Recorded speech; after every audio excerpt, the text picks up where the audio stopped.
Welcome friends, তোমরা সকলে কেমন আছো? আশা করি ভালো আছো। আজকে তোমাদের দ্বাদশ শ্রেণীর চতুর্থ সেমিস্টারের এডুকেশন বিষয় থেকে মনোযোগের শ্রেণীবিভাগ সম্পর্কে আলোচনা করব। আর এখানে এই যে বিষয়টা আলোচনা করা হবে, এটা দ্বাদশ শ্রেণীর চতুর্থ সেমিস্টার ছাড়াও বিএ, এমএ এবং এমএড স্তরের ক্ষেত্রে উপযোগী। আর তোমাদের দ্বাদশ শ্রেণীর চতুর্থ সেমিস্টার বিএ এবং এমএ স্তরের জন্য আলাদা করে প্লেলিস্ট তৈরি করা আছে। তো সেই প্লেলিস্টে গিয়ে তোমরা ভিডিওগুলো পরপর দেখে নেবে। তো চ্যানেলে নতুন হয়ে থাকলে চ্যানেলটিকে সাবস্ক্রাইব করে দিও এবং ভিডিওটি ভালো লাগলে লাইক, শেয়ার এবং কমেন্ট করে দিও। দেখো, এখানে শুরু করছি। তো মনোযোগের শ্রেণীবিভাগ বা কাইন্ডস অফ অ্যাটেনশন। বিখ্যাত মনোবিদ উইলিয়াম জেমস মনোযোগকে দুভাগে ভাগ করেছেন। ঠিক আছে, উইলিয়াম জেমস মনোযোগকে দুভাগে ভাগ করেছেন। একটা হলো তাৎক্ষণিক মনোযোগ বা ইমিডিয়েট অ্যাটেনশন, আর একটা হলো আহরণ মনোযোগ বা ডিরিভড অ্যাটেনশন। তো সবার প্রথমে আলোচনা করছি। দেখো, তাৎক্ষণিক মনোযোগ বা ইমিডিয়েট অ্যাটেনশন। দেখো, তাৎক্ষণিক মনোযোগের ক্ষেত্রে সর্বদা বিষয় বা বস্তুটি আগ্রহ সৃষ্টিকারী হয়। যেমন কোনো বাড়ির নিমন্ত্রণে সুস্বাদু খাবারের জন্য যখন আমরা মনোযোগ দান করি, এই ক্ষেত্রে মনোযোগের বিষয়টিকে একদিকে যেমন মনোগ্রাহী হতে হবে, তেমনি তার অস্তিত্ব বা স্থায়িত্ব স্বল্পকালীন হবে। এরপর আসছে আহরণমূলক মনোযোগ। দেখো, এই যে আহরণমূলক মনোযোগ বা ডিরিভড অ্যাটেনশন। তো আহরণমূলক মনোযোগের ক্ষেত্রে বিষয়টির আগ্রহ সৃষ্টিকারী গুণাবলী খুব বেশি তাৎপর্যপূর্ণ নয়। তার থেকেও বেশি গুরুত্বপূর্ণ বিষয় হলো প্রয়োজনের তাগিদে মনোযোগ সৃষ্টি করা। যেমন আমরা কোনো পরীক্ষায় সাফল্য লাভ করার জন্য নিজেদেরকে মনোযোগী করে তুলি। এই ক্ষেত্রে পঠনীয় বিষয়টি আমাদের মনোগ্রাহী কিনা সেই দিকে দেখা হয় না। তাহলে এটা গেল মনোবিদ উইলিয়াম জেমসের যে দুরকম ভাগ, তাৎক্ষণিক মনোযোগ এবং আহরণমূলক মনোযোগ। এরপর আসছে মনোবিদ অ্যাঞ্জেলস। দেখো, বিখ্যাত মনোবিদ অ্যাঞ্জেল মনোযোগকে দুটি শ্রেণীতে ভাগ করেছেন। যেমন একটা হলো বিশ্লেষণমূলক মনোযোগ বা অ্যানালিটিক্যাল অ্যাটেনশন, আর একটা হলো সংশ্লেষণমূলক মনোযোগ বা সিনথেটিক অ্যাটেনশন। তো সবার প্রথম আসছে বিশ্লেষণমূলক মনোযোগ বা অ্যানালিটিক্যাল অ্যাটেনশন, যেখানে কোনো একটি সম্পূর্ণ বস্তুকে পুঙ্খানুপুঙ্খভাবে তার বিভিন্ন ভাগ অনুযায়ী ব্যাখ্যা বা বিশ্লেষণ করা হয়। যেমন একজন ব্যক্তির শরীরের প্রতিটি আর্ট সম্পর্কে বিশ্লেষণ করা। 2 নাম্বার হলো সংশ্লেষণমূলক মনোযোগ বা সিনথেটিক অ্যাটেনশন, যেখানে বস্তুর বিভিন্ন অংশগুলিকে একত্র করে ব্যাখ্যা করা হয়, অর্থাৎ তার মধ্যে একটি সামগ্রিকতা থাকে। ঠিক আছে, তাহলে এখানে আমরা মনোবিদ অ্যাঞ্জেলসের এই দুটো ভাগ পড়লাম। মনোবিদ অ্যাঞ্জেলসের একটা হলো বিশ্লেষণমূলক মনোযোগ বা অ্যানালিটিক্যাল অ্যাটেনশন, আর একটা হলো সংশ্লেষণমূলক মনোযোগ বা সিনথেটিক অ্যাটেনশন। এছাড়াও মনোযোগকে আরও দুভাগে ভাগ করা যায়। কি কি না, ক হচ্ছে ইন্দ্রিয়মূলক মনোযোগ বা সেন্সরি অ্যাটেনশন, এবং খ বা আর একটা যে ভাগ আছে সেটা হলো ধারণামূলক মনোযোগ বা আইডিওশনাল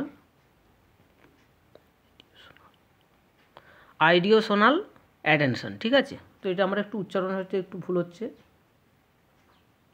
আইডিয়াশনাল অ্যাটেনশন, এটা একটু উচ্চারণ হয়তো ভুল হচ্ছে, তার জন্য আমি ক্ষমা চাইছি।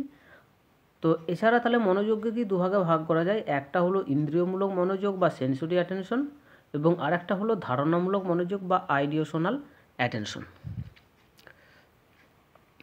তো ইন্দ্রিয়মূলক মনোযোগ কাকে বলে, যে ইন্দ্রিয়মূলক মনোযোগ বা সেন্সরি অ্যাটেনশন কাকে বলে না, ইন্দ্রিয়মূলক মনোযোগের ক্ষেত্রে আমরা ইন্দ্রিয়গুলির সাহায্যে মনোযোগী হয়ে উঠি। আর ধারণামূলক মনোযোগ বা আইডিয়েশনাল অ্যাটেনশনের ক্ষেত্রে মানে ধারণামূলক মনোযোগের ক্ষেত্রে ভাবনা, চিন্তাধারা, বিশ্বাস প্রভৃতির দ্বারা প্রভাবিত হয়।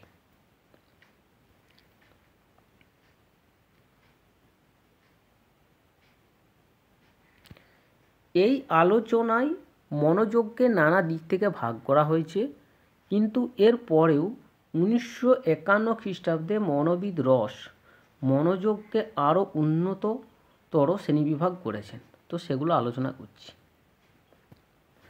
মনোবিদ রস মনোযোগকে মূলত দুটি ভাগে ভাগ করেছেন। একটা হলো ইচ্ছা সাপেক্ষ মনোযোগ, আর একটা হলো ইচ্ছা নিরপেক্ষ মনোযোগ। ইচ্ছা সাপেক্ষ মনোযোগকে দুভাগে ভাগ করা যায়। একটি হলো গুপ্ত মনোযোগ, অপরটি হলো ব্যক্ত মনোযোগ। ঠিক একইভাবে ইচ্ছা নিরপেক্ষ মনোযোগকে দুভাগে ভাগ করা যায়। একটি হলো প্রবৃত্তিমূলক, অপরটি হলো স্বতঃস্ফূর্ত মনোযোগ।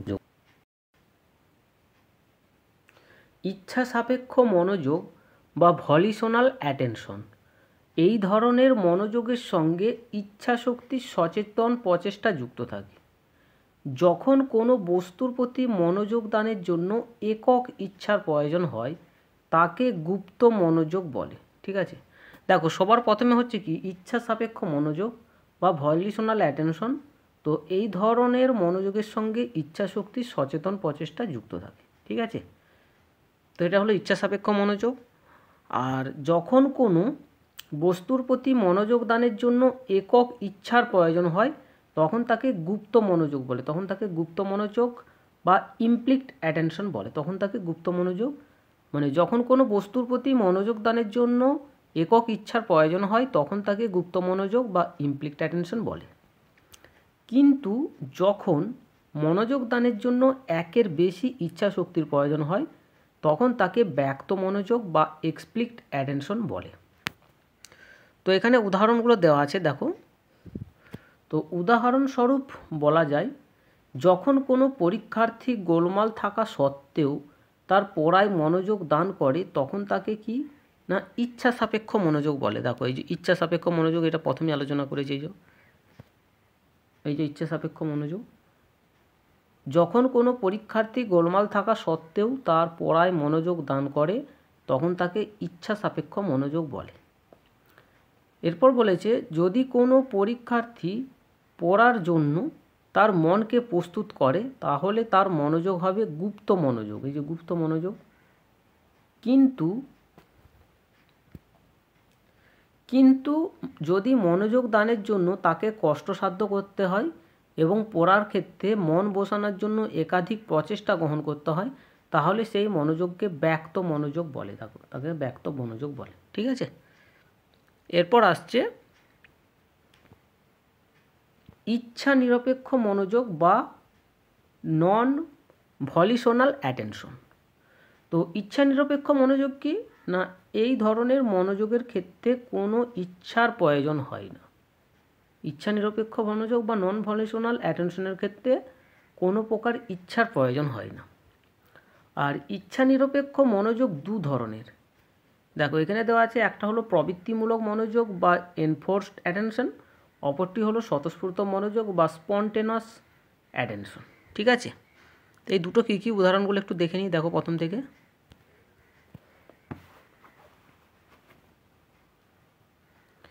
দেখো প্রবৃত্তির তাড়নায় সবার প্রথম আসছে প্রবৃত্তিমূলক মনোযোগ। প্রবৃত্তির তাড়নায় যখন আমরা মনোযোগ দান করি তখন তাকে প্রবৃত্তিমূলক মনোযোগ বলে। উদাহরণস্বরূপ বলা যায়, খিদের সময় ক্ষুধা প্রবৃত্তির তাড়নায় আমরা যখন খাদ্যবস্তুর প্রতি মনোযোগ দিই তখন তাকে প্রবৃত্তিমূলক মনোযোগ বলে। তখন তাকে এই যে প্রবৃত্তিমূলক মনোযোগ বলে। আবার অপরদিকে স্বতঃস্ফূর্ত ইচ্ছা নিরপেক্ষ মনোযোগ, এই যে স্বতঃস্ফূর্ত মনোযোগ যেটা আলোচনা করছি, স্পন্টেনাস অ্যাটেনশন। তো অপরদিকে স্বতঃস্ফূর্ত ইচ্ছা নিরপেক্ষ মনোযোগ আমাদের সেন্টিমেন্টের মাধ্যমে সৃষ্টি হয়। দেশাত্মবোধক গানের প্রতি যখন আমরা মনোযোগ দিই তখন তার মধ্যে স্বতঃস্ফূর্ত সেন্টিমেন্ট জেগে ওঠে, তার ফলে আমরা মনোযোগ দান করি। তো এই ছিল তোমাদের মনোযোগের শ্রেণীবিভাগ। তো এখানেতেই ভিডিও শেষ করছি, পরের এপিসোডে আবার দেখা হবে। আর ভিডিওর মধ্যে যদি কোথাও কোনো ভুল হয়ে থাকে তো কমেন্ট বক্সে অবশ্যই জানিয়ে দেবে।